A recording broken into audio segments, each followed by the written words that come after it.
Okay, my name is Philip Melo, and today we are going to talk about feed forward and backpropagation in neural network. So how to make neural network work and how to make it work properly. So with high accuracy, that's what we are looking for. Okay, so what happened is we actually, hold on, we spoke at the lecture number one about some basics of neural networking and also some terminology. So, for instance, neuron, and actually what a neural network is doing, it mimics human brain. So it is a neuron with dendrites that receives and sends signals. So same thing is here. So we have input layer, okay, input layer here, where actually we have data, information. And this information is transmitted through the hidden layers, a stack of hidden layers. They can be one hidden layer, it is just neural network, simple, and there can be a number of hidden layers. And we're talking here about deep learning because we're doing learning in depth. And then we have output layer. It's our result. For instance, you put here some data in healthcare on pattern recognition, for instance, and you would like to get a result here, which is very close to what you expect. So it is the truth, the true result. All right. So what happens is that we considered a very simple configuration, simple architecture of a neural network where we have input I1 and we have another input I2. For instance, we sort of I1 as a glucose level and I2 was BMI, it is body to mass index. Then we transmit the input to the hidden layer, this hidden layer, that has two neurons, H1 and H2. So we transmit the input with some weight. We call it W1. Okay, that goes to this first neuron in the hidden layer. And also we have input from this I2, from this neuron. So we have, it comes to H1 with weight W3. And this neuron processes this information. And for processing, we need to have an activation function. And an activation function depends on actually the problem that we are going to solve. So in our case, in classification that we are going to use and talk next lecture when we will discuss and we do some training, hands-on training, we will use real data analysis. And in terms of classification, binary classification, for instance, patient is sick or is not sick. It is binary classification, 1 and 0. Then we need to put an activation function, quite simple, which is this function. It is a sigmoid function. And sigmoid function, the beauty of this sigmoid function is that it is it goes very fast to 1 when we go from 0 to the right. So we increase this argument x, or when we decrease this argument, it goes fast to 0. So it is just bouncing between 0 and 1. So changes the function. And this is exactly what we need because the output can be 1 or 0. And this is sigmoid function. Now, what we will do next is we will have this sigmoid function f, and this neuron in the first hidden layer, and we have only one hidden layer. this will do some processing that will send this processed data to the output together with neuron H2. So then we'll have W1, its weight of this input 1 that comes to this neuron, plus bias. We discussed what does mean bias, what does mean weights. And then finally, the output can be presented also as a sigmoid function of W5. It is weight W5. That information comes from H1 and information comes from H1. It is W5 H1 and information come from H2. It is H2 W6 and times W6 plus bias B3. Okay, so it's B3. And remember then H1 also depends on input and W1 output and W3 weight W1 and W3. Okay, and then this is H1 and same thing H2, this one. So this when you need then to put this expression instead of H1 here to substitute, and instead H2 we can put this expression, okay, here. That's how neural network is built. And we spoke about a very important procedure, which is called feed forward. So what does mean feed forward? You take input, is data. So it is just what we measured data.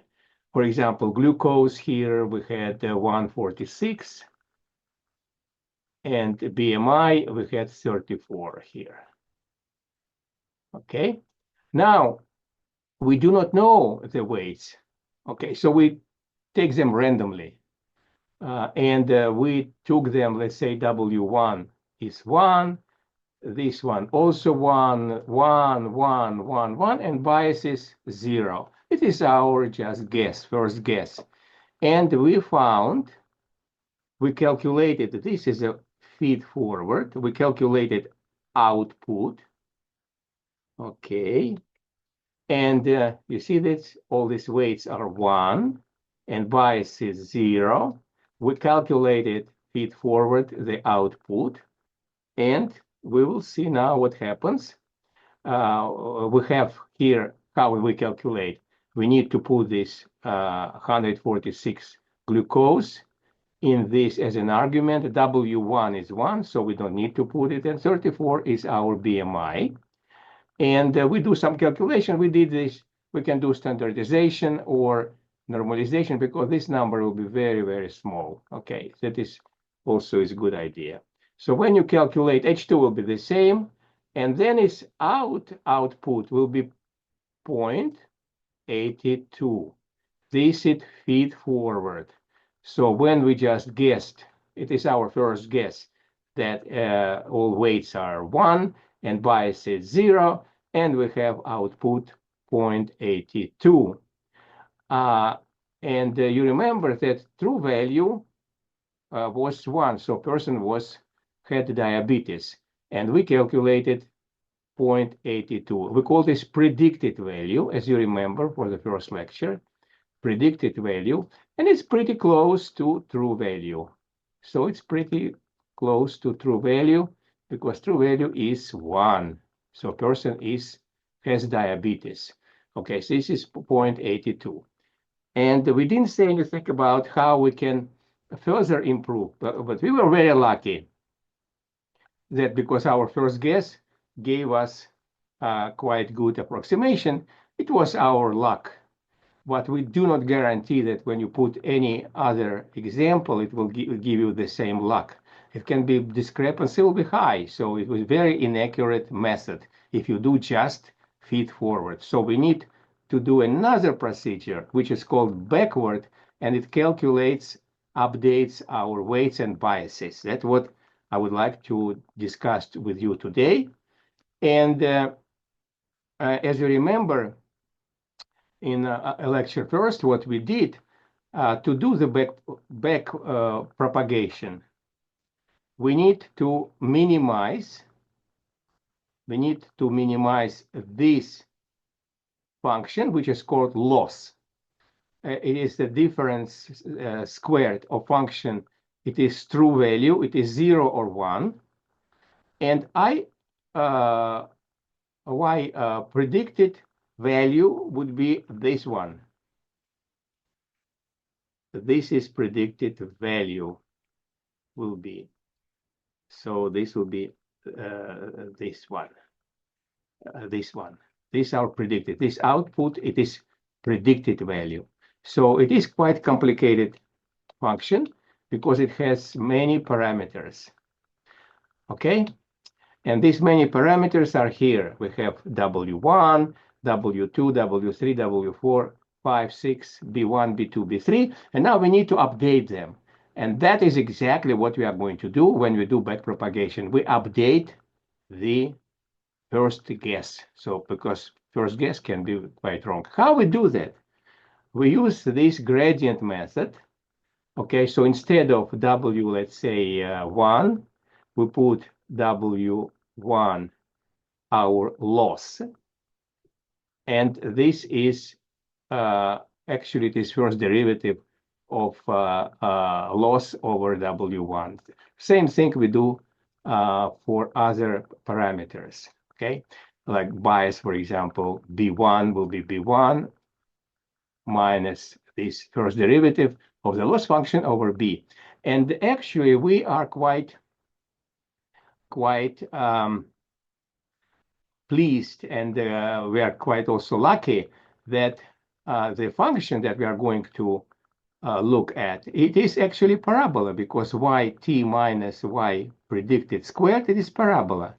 All right, so what it happened, suppose it is our first guess. So W1 equals 1. This is our first guess here. Okay, now if, for instance, this derivative of this, let's say, increment of the loss function with respect to the increment of W1 is positive, so this angle, because this is actually the tangent of this angle, right? So it is positive. Then it means that this we need to update. How update? We need to subtract. So this will go here because this W1 will be less than initial one. It is negative here. So this will come to this point. And we should do various updates. And then we come to this point, W star, which is minimum, right? At this star, it is all these parameters which minimize this loss function. So we do this over all parameters, okay? This program actually is quite simple in Python, and we will discuss it next lecture, and you will see how this works quite easily. You can calculate. So this is a feed forward, or some people say forward feed, calculates output predicted value. Backpropagation updates weights and biases to approach predicted values to the true values, right? So this minimizes this loss function and approaches the true value. Because the network trained when we predicted values well approximate the true value. So suppose we have all these procedures. So we go feed forward, then we go backpropagation, feed forward, backpropagation. So each turn it is called epoch. Epoch. We also discussed it in lecture number 1. So this tour over back and forward is called epoch. So we need a certain number of epochs, and when we have IYT close to Y predicted, we say that this network is trained. This is also the useful terminology. So, and when we have network trained, then we can do prediction, we do classification, and exactly what we are going to do at the hands-on training. I will show you real data examples, so you will be fluent to work on it, and you can predict things, and you will have a software that do prediction, and it is quite useful, very handy.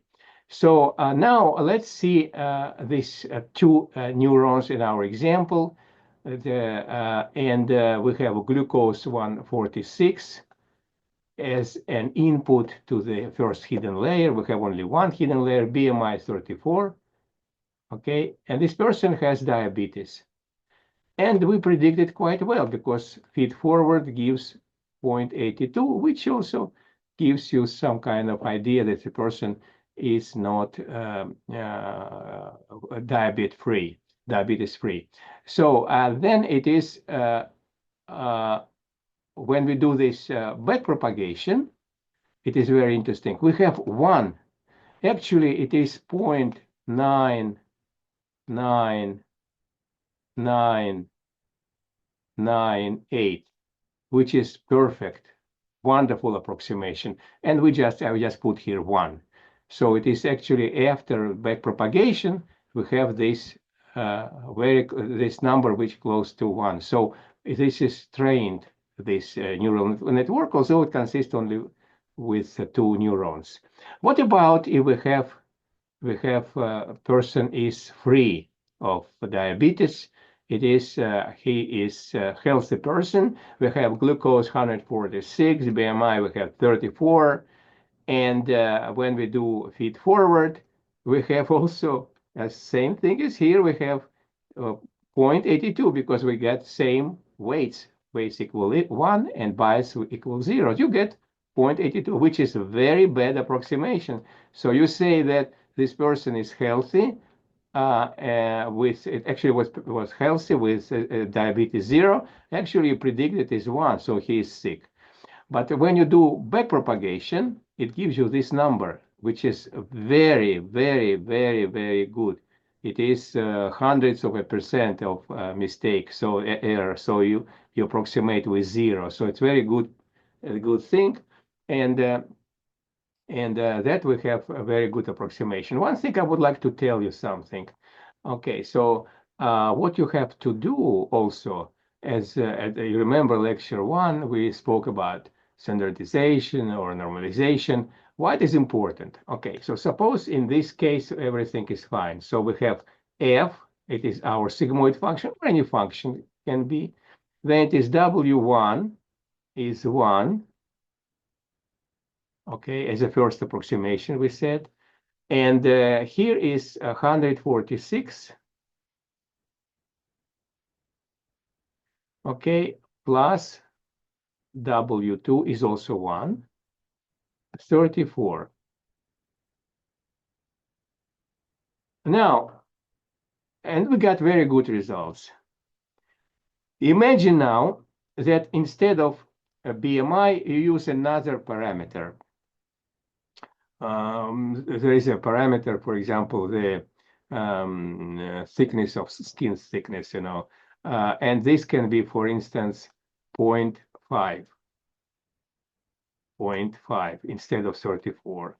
So what happens is that then when we use another parameter, what we'll do that our program, all algorithms, will neglect this because this is very small number. It plays a very important role, but will be neglected because 146 is much higher than that. So therefore, we use standardization. In this case, we don't need it to use standardization because we have all the same order of magnitudes. But if you have things like that, for instance, you use height and weight of a person. So height is 6 feet, W1, plus, and weight is 180 or 190, let's say 100. So it is W2, 190. So with this algorithm, we'll just neglect this one. And this you will get very inaccurate results. So therefore, we use normalization or standardization. Okay, so this is quite good. All right, so next time we will talk, I will give you a real example. We will discuss a real example of data, and we will use the neural network not only one layer, but many deep layers, which is hidden layers, which is we call it is deep learning.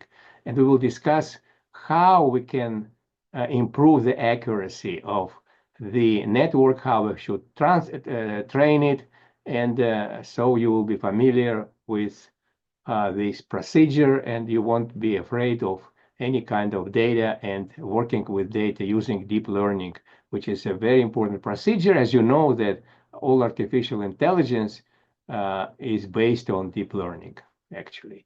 All right, see you next time. Bye-bye.